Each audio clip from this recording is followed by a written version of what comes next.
Graça e paz. Esta é a orientação para o culto doméstico da Igreja Presbiteriana de Santo André. Separe então este momento para cultuar ao Senhor. Se estiver com a sua família, reúna a sua família para cultuar ao Senhor. E nós vamos começar este momento lendo o texto que está na Epístola aos Hebreus. Vamos ler o capítulo 1, do versículo 1 ao versículo 4. Acompanhe com a sua Bíblia. Assim diz a palavra do Senhor. Havendo Deus outrora falado muitas vezes e de muitas maneiras aos pais pelos profetas, nesses últimos dias nos falou pelo Filho, a quem constituiu o herdeiro de todas as coisas, pelo qual também fez o universo. Ele que é o resplendor da glória e a expressão exata do seu ser, sustentando todas as coisas pela palavra do seu poder, depois de ter feito a purificação dos pecados, assentou-se à direita da majestade nas alturas, tendo se tornado tão superior aos anjos, quanto herdou mais excelente nome do que eles. Amém. Veja que maravilhoso! Foi através de Cristo que foi feito o universo, Ele que é o resplendor da glória, Cristo que é a expressão exata do ser de Deus. Nele estão sustentadas todas as coisas pela palavra do seu poder. O Senhor é soberano, Ele tem toda a majestade, Ele sustenta a minha e a sua vida, Ele sustenta o mundo. Ele é aquele que escreveu a história, o Senhor da história, todo soberano, e também aquele que fez a purificação dos pecados. E é por isso que hoje nós podemos cultuar ao Senhor, somente por intermédio de Cristo Jesus. Portanto, meu irmão, minha irmã, você que nos assiste, pause agora esse vídeo, faça uma oração de adoração ao Senhor, reconhecendo a soberania e a majestade do nosso Senhor. Agradeça ao Senhor pela purificação dos pecados, adore ao Senhor em sua oração. Pause o vídeo agora. Passamos agora para a leitura do texto que está em Efésios, capítulo 2, do versículo 1 ao versículo 10. Acompanhe com a sua Bíblia, se necessário, pause o vídeo para localizar o texto. Passamos à leitura. Assim diz a palavra do Senhor. Ele vos deu vida, estando vós mortos nos vossos delitos e pecados, nos quais andastes outrora, segundo o curso deste mundo, segundo o príncipe da potestade do ar, do espírito que agora atua nos filhos da desobediência, entre os quais também todos nós andamos outrora, segundo as inclinações da nossa carne, fazendo a vontade da carne e dos pensamentos, e éramos por natureza filhos da ira, como também os demais, mas Deus, sendo rico em misericórdia, por causa do grande amor com que nos amou, estando nós mortos em nossos delitos, nos deu vida juntamente com Cristo. Pela graça sois salvos. E juntamente com Ele nos ressuscitou e nos fez assentar nos lugares celestiais em Cristo Jesus, para mostrar, nos séculos vindouros, a suprema riqueza da sua graça, em bondade para conosco, em Cristo Jesus. Porque pela graça sois salvos, mediante a fé. E isto não vem de vós, é dom de Deus. Não de obras, para que ninguém se glorie, pois somos feitura dele, criados em Cristo Jesus, para boas obras, as quais Deus de antemão preparou para que andássemos nelas. Assim nós vemos que o Senhor nos deu vida, estando nós mortos ainda em nossos delitos e pecados. Todos nós somos falhos, todos nós somos pecadores, éramos, por natureza, filhos da ira. Mas Deus, sendo rico em misericórdia, por causa do grande amor com que nos amou, e estando nós mortos em nossos delitos, nos deu vida juntamente com Cristo. Pela graça sois salvos. Estávamos mortos em nossos delitos, mas o Senhor Jesus nos deu vida. Se temos vida, se cultuamos a Deus, não é porque somos bonzinhos, porque somos melhores do que aqueles que não vão à igreja, mas é porque o Senhor nos amou e misericordiosamente nos deu vida, não porque nós merecêssemos, como lemos aqui no texto bastante conhecido, versículo 8, pela graça sois salvos mediante a fé, e isto não vem de vós, é dom de Deus, não de obras para que ninguém se glorie. A salvação nossa é simplesmente pela graça do Senhor. Isso não vem de nós, é dom de Deus, irmãos. Sejamos gratos ao Senhor pela sua graça, porque pela sua graça temos perdoado os nossos pecados. Por isso, nesse momento, pause novamente o vídeo, faça uma oração de arrependimento, de confissão de pecados, confesse os seus pecados ao Senhor, tendo a certeza da misericórdia do Senhor sobre a sua vida, porque é pela graça dele que nós somos salvos. Lembre-se de que Ele te ama, que Ele te amou. Se você crê nele, confesse os seus pecados e receba o perdão dos pecados em Cristo Jesus. Pause o vídeo agora, faça a sua oração.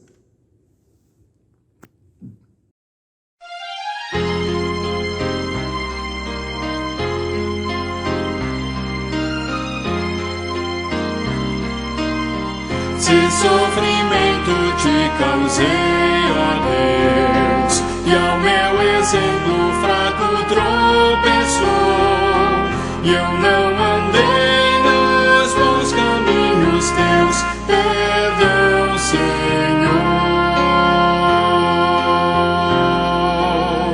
Se vão e fútil foi o meu falar, e amor ao meu irmão não demonstrei, ao sofredor eu não quis ajudar, perdão, Senhor.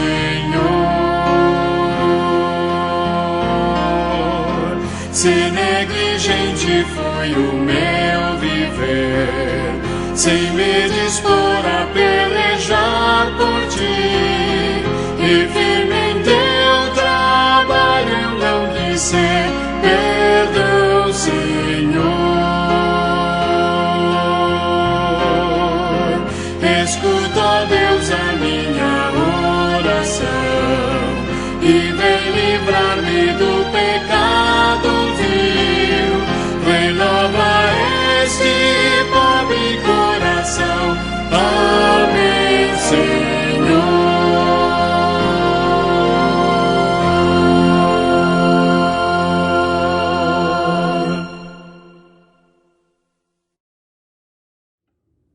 Vamos agora à pregação da Palavra de Deus. Mas antes de fazermos a leitura da Palavra, eu gostaria de te perguntar se você é hoje a mesma pessoa que você era alguns anos atrás. Dificilmente nós continuamos sendo exatamente os mesmos durante toda a nossa vida. Passamos por mudanças durante a nossa vida, por pequenas conversões. Eu me lembro, por exemplo, quando eu era adolescente, houve uma época em que eu me converti ao rock and roll. Comecei a usar cabelo comprido, roupas de banda de rock, roupas pretas, e assim eu fui seguindo a minha vida. Após esse momento de conversão, eu tive uma outra conversão muito diferente. Me converti a Cristo. E essa conversão a Cristo, ela é algo muito maior e muito diferente. A Bíblia chama essa conversão a Cristo de um novo nascimento, que é uma mudança por completo na nossa vida. Você se lembra das mudanças que você passou na sua vida? Você se lembra do seu novo nascimento, da sua conversão a Cristo? Hoje nós vamos falar sobre esse novo nascimento, sobre as marcas do novo nascimento, através da vida de um homem bastante conhecido de nós. E para isso, nós vamos fazer a leitura do texto que está em Atos dos Apóstolos, capítulo 9. Acompanhe com a sua Bíblia, meu irmão, minha irmã. Vamos ler o capítulo 9 do livro de Atos, do versículo 26 ao versículo 31. Assim diz a palavra do Senhor. Tendo chegado a Jerusalém, procurou juntar-se com os discípulos. Todos, porém, o temiam, não acreditando que ele fosse discípulo. Mas Barnabé, tomando-o consigo, levou-o aos apóstolos e contou-lhes como ele vira o Senhor no caminho, e que este lhe falara, e como em Damasco pregara ousadamente em nome de Jesus.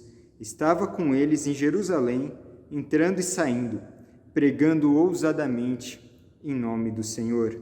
Falava e discutia com os helenistas, mas eles procuravam tirar-lhe a vida. Tendo, porém, isto chegado ao conhecimento dos irmãos, levaram-no até Cesareia e dali o enviaram para Tarso. A igreja, na verdade, tinha paz por toda a Judéia, Galiléia e Samaria, edificando-se e caminhando no temor do Senhor e no conforto do Espírito Santo, cresciam em número. Até aqui a leitura da palavra do Senhor. O texto que nós acabamos de ler mostra Paulo, já convertido, um cristão, em sua ida a Jerusalém. Mas para entendermos o que está se passando aqui, precisamos primeiro lembrar o que aconteceu antes, durante a narrativa no livro de Atos.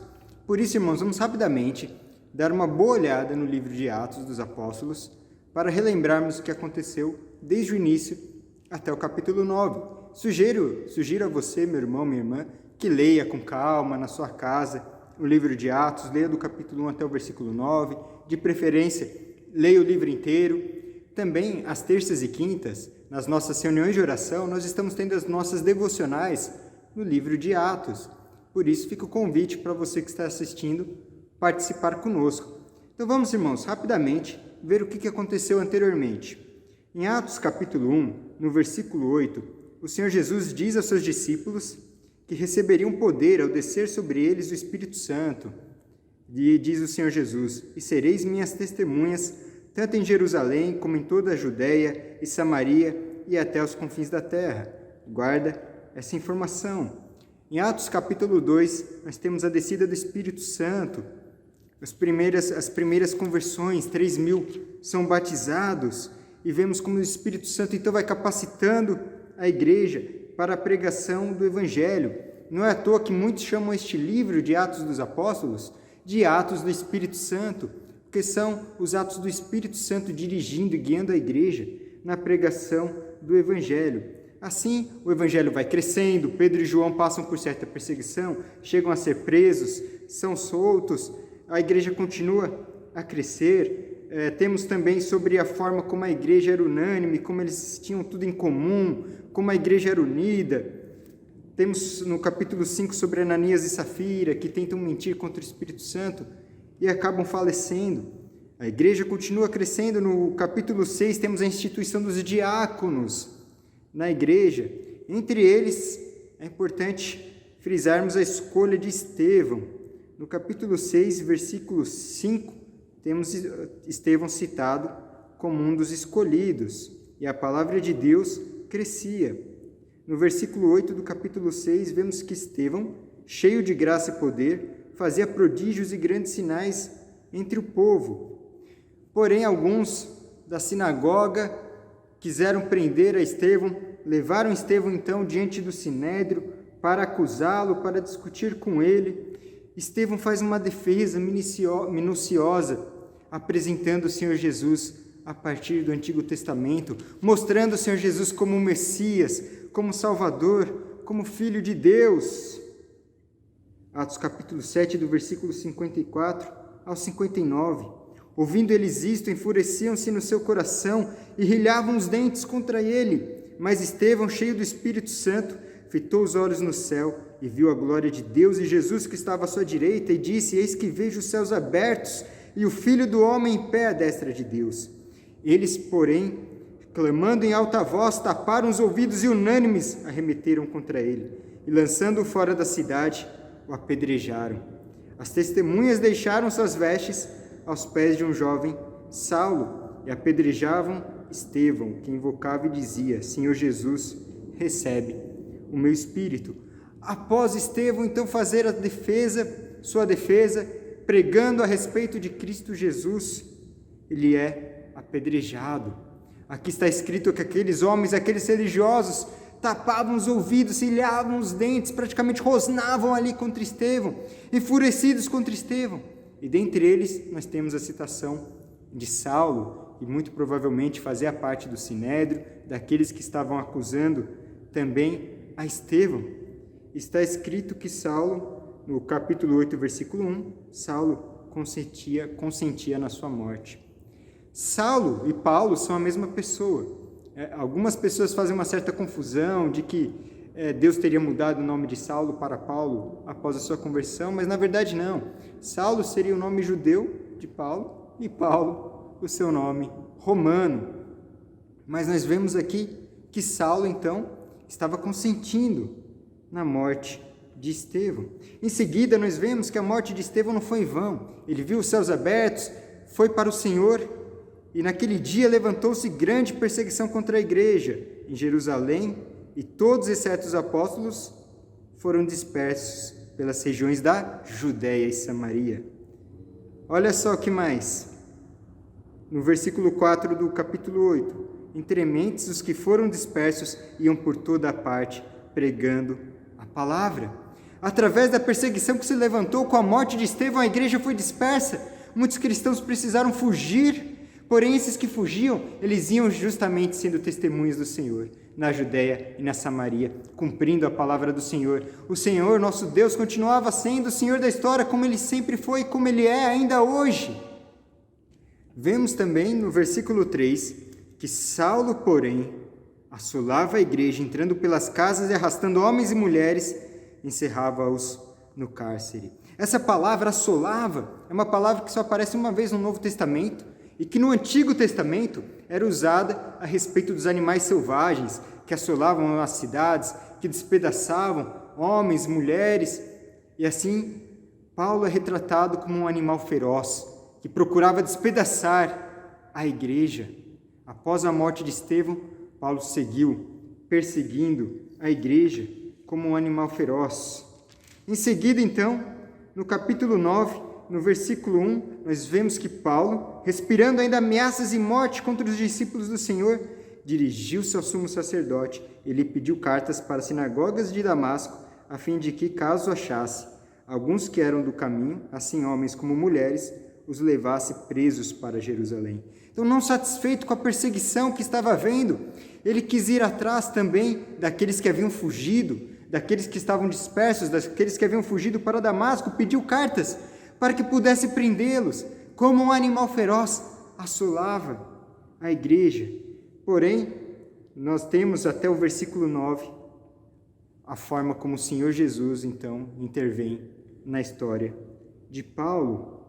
O Senhor Jesus aparece para Paulo e no versículo 5 Paulo pergunta. Ele perguntou: quem és tu, Senhor? E a resposta foi: eu sou Jesus, a quem tu persegues.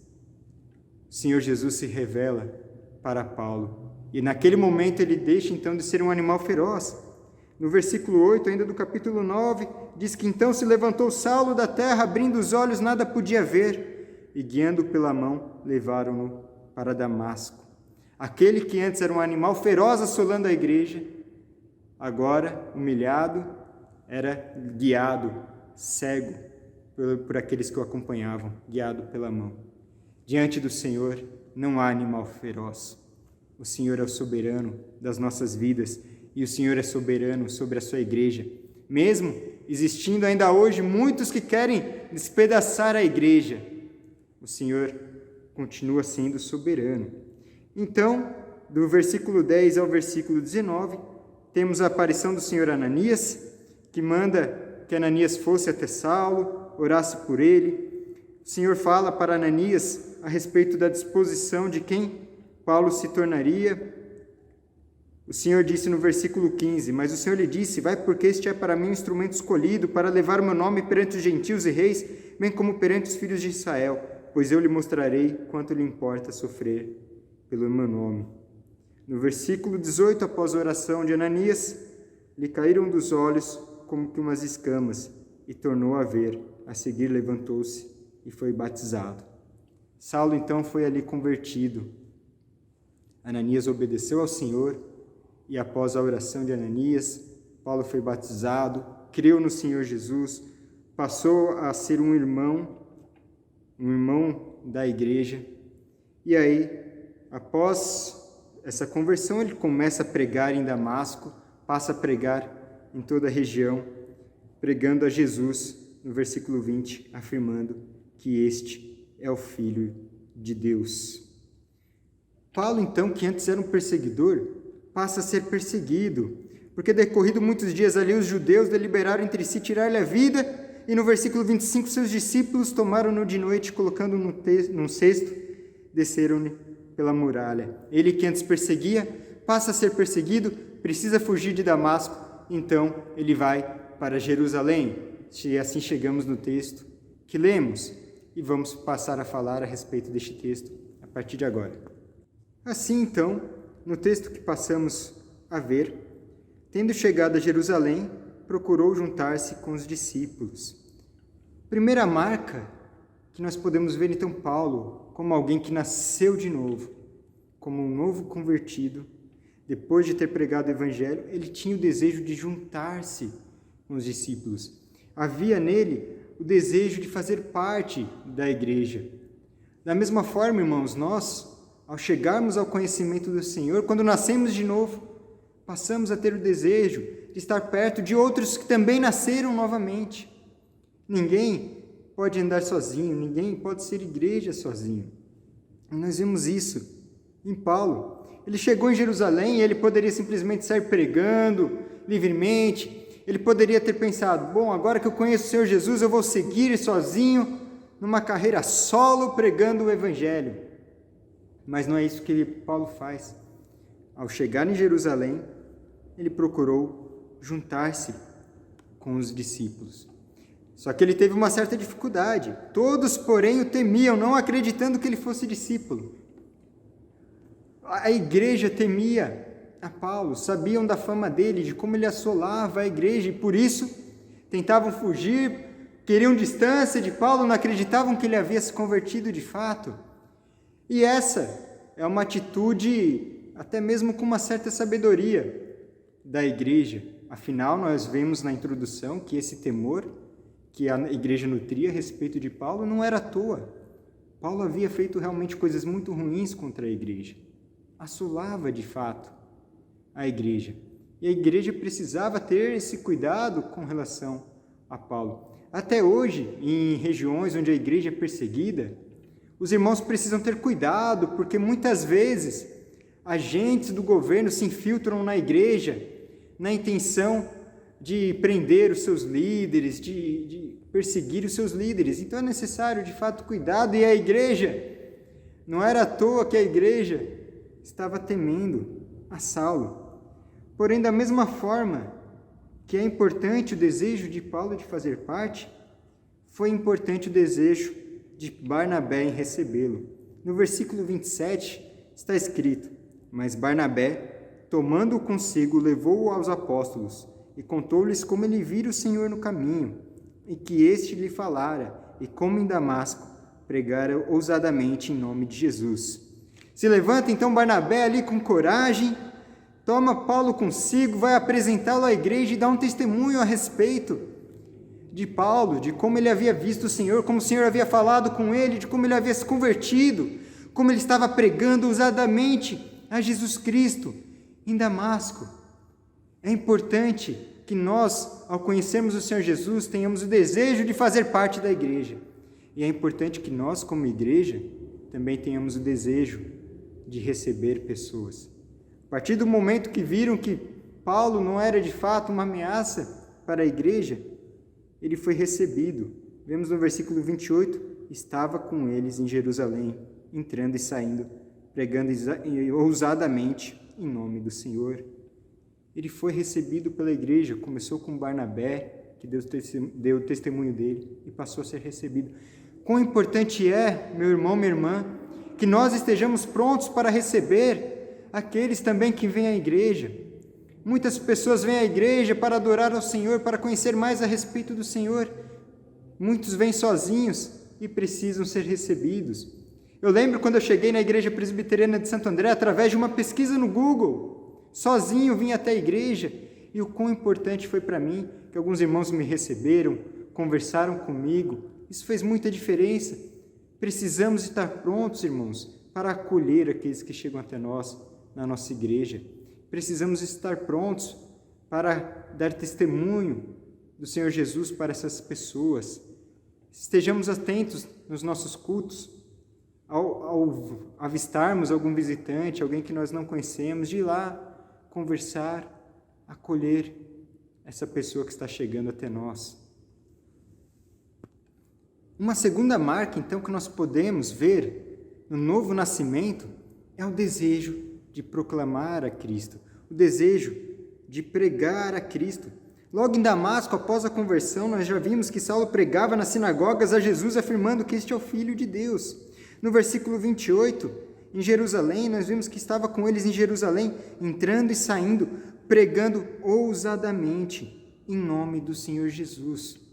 Isso faz parte daquilo que nós chamamos de primeiro amor, o desejo de contar para as outras pessoas a respeito daquele que nos salvou, daquele que mudou as nossas vidas. Nós passamos a querer que os outros saibam a respeito dele. Nós queremos que as pessoas saibam o quanto ele é glorioso. E assim, precisamos pregar o Evangelho para as outras pessoas. Em Apocalipse capítulo 2, versículo 4, o apóstolo João chama a atenção da igreja em Éfeso, porque eles haviam perdido o primeiro amor. E o primeiro amor é justamente relacionado com o desejo de pregar o Evangelho. Não é um sentimentalismo, não é um emocionalismo. O primeiro amor está relacionado à pregação do Senhor Jesus. E é importante notar isso, que Paulo pregava a Jesus. Paulo não saía pregando coisas que ele imaginava, coisas que ele achava, coisas que ele pensava. Não saia pregando também teologia, muito embora provavelmente tenha entrado em embates com os judeus, mas o foco da pregação, o centro da pregação, precisa sempre ser o Senhor Jesus. Precisamos pregar o Senhor Jesus. Não é o meu testemunho, a história da minha vida, podemos até sim dar o nosso testemunho para as outras pessoas, mas o foco da pregação não é a nossa vida. O foco da pregação é o Senhor Jesus, quem Ele é, o que Ele fez por nós. Esse precisa ser o foco da nossa pregação, o plano da salvação através de Cristo Jesus. E com isso, no entanto, Paulo começou também a sofrer uma certa perseguição. Veja o versículo 29. Falava e discutia com os helenistas, mas eles procuravam tirar-lhe a vida. Em Damasco, Paulo foi perseguido pelos judeus. Agora, em Jerusalém, estava sendo perseguido pelos gregos, pelos helenistas, de tal forma que desejavam tirar a sua vida. Vejam só, Paulo, como já dissemos, que antes era um animal feroz e respirava morte e ameaças contra a igreja, agora ele mesmo sofria dessa perseguição. Isso é uma marca que nós vemos quando proclamamos o Evangelho. É interessante que a palavra que diz respeito a testemunho no grego, a palavra martis, é de onde vem a palavra, de onde se deriva a palavra martírio. Martírio e testemunho estão intimamente ligados, como diz Bonhoeffer. A palavra, o testemunho da palavra, muitas vezes nos levará a sofrermos perseguição. Podemos sofrer chacotas no trabalho, podemos sofrer chacotas na escola, entre familiares.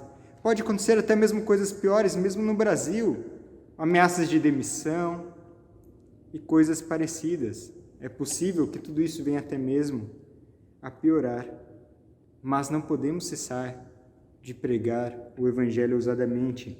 Acompanhem comigo, meus irmãos, o que está escrito em João, capítulo 15. Vou ler capítulo 15, versículo 20. Acompanhem também com a sua Bíblia. João, capítulo 15, versículo 20 está escrito: Lembrai-vos da palavra que eu vos disse, não é o servo maior do que o seu senhor. Se me perseguiram a mim, também perseguirão a vós outros. Se guardaram a minha palavra, também guardarão a vós. Podemos sim sofrer perseguições, mas sabemos que os eleitos chegarão ao conhecimento da palavra, chegarão à salvação, se tornarão adoradores do Senhor através da nossa pregação. Por isso precisamos persistir ousadamente em pregar o Evangelho por onde nós formos. Nós vemos então que no versículo 30, tendo porém chegado ao conhecimento dos irmãos, levaram-no até Cesareia e dali o enviaram para Tarso. Com a perseguição, mais uma vez, Paulo precisa fugir e seguir adiante. Nesse caso foi para Tarso, sua cidade natal, onde passou também algum tempo pregando o Evangelho. Por fim, meus irmãos, uma outra marca que veremos, outras duas marcas do novo nascimento, são o temor ao Senhor e o consolo do Espírito Santo. Veja no versículo 31. A igreja, na verdade, tinha paz por toda a Judéia, Galiléia e Samaria, edificando-se, caminhando no temor do Senhor e no conforto do Espírito Santo, crescia em número. A igreja, então, passa a desfrutar de um momento de relativa paz. Afinal, Paulo, que era um grande perseguidor, havia se convertido. E nós, em alguns momentos, teremos paz. Muitas vezes o cristão, quando está passando por um momento de paz, onde está tudo dando certo, ele fica até um pouco preocupado, porque estamos acostumados com a perseguição, com as dificuldades, com as lutas. Me lembro na Rússia de conhecer uma família de missionários, e eles disseram: Tiago, está tudo dando tão certo, mas tão certo que estou até mesmo preocupado, porque estamos passando por um momento de paz, paz no ministério, paz na família. Irmãos, temos sim momentos de paz também. E nós precisamos saber glorificar a Deus nos momentos de paz, adorar ao Senhor nos momentos de paz, pregar o Evangelho nos momentos de paz. Muitas pessoas só se lembram do Senhor nos momentos difíceis e se afastam nos momentos bons. Que não seja assim conosco, meu irmão, minha irmã, que sigamos firmes no Senhor nos momentos de paz, até porque para o cristão a paz vai além das circunstâncias.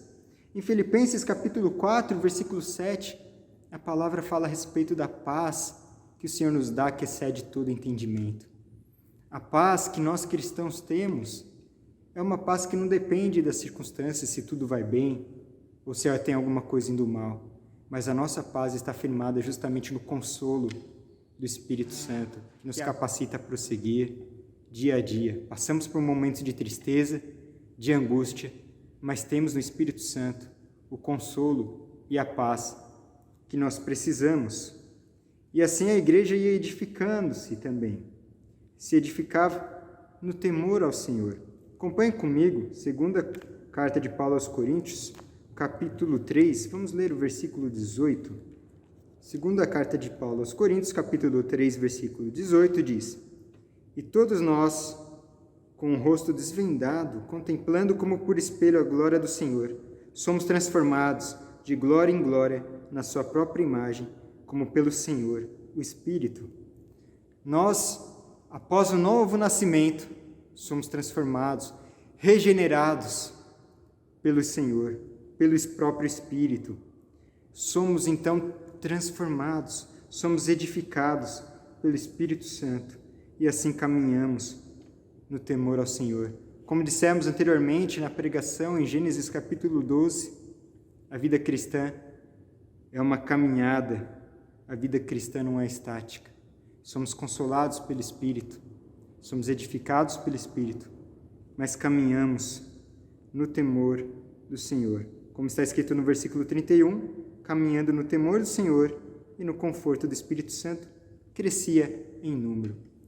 Nós, como igreja, precisamos estar preocupados em buscar uma vida de santidade, no temor do Senhor, uma vida de adoração, uma vida que permanece no primeiro amor, anunciando o Evangelho, anunciando a Cristo para todos, os que estão perto, os que estão longe, até os confins da terra.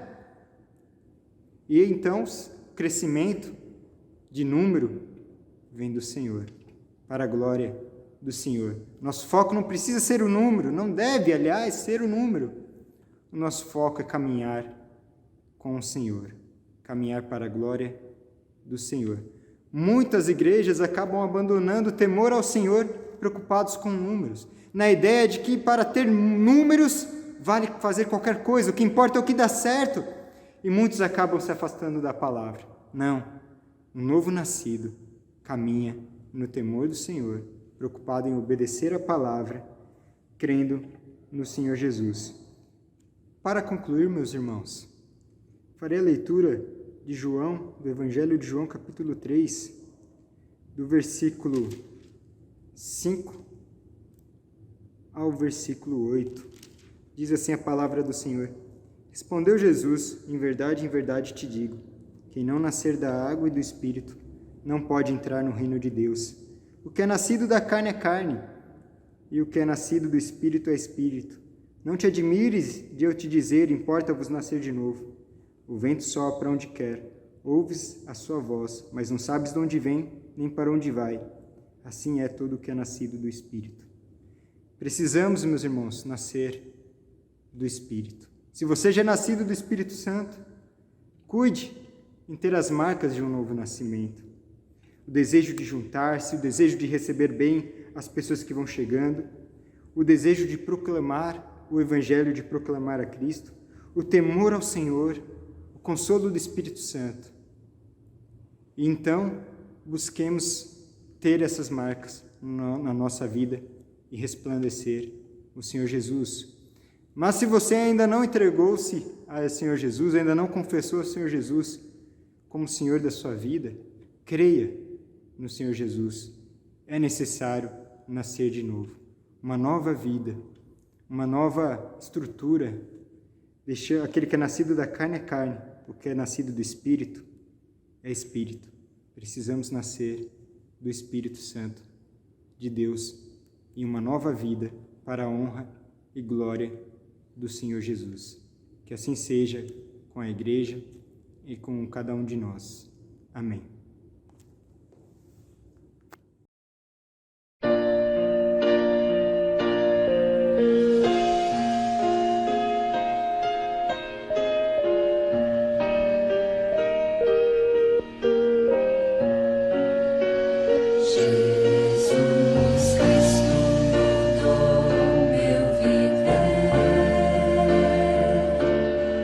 Jesus Cristo mudou meu viver. É a luz que ilumina o meu ser. Sim, Jesus Cristo mudou meu viver.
Jesus.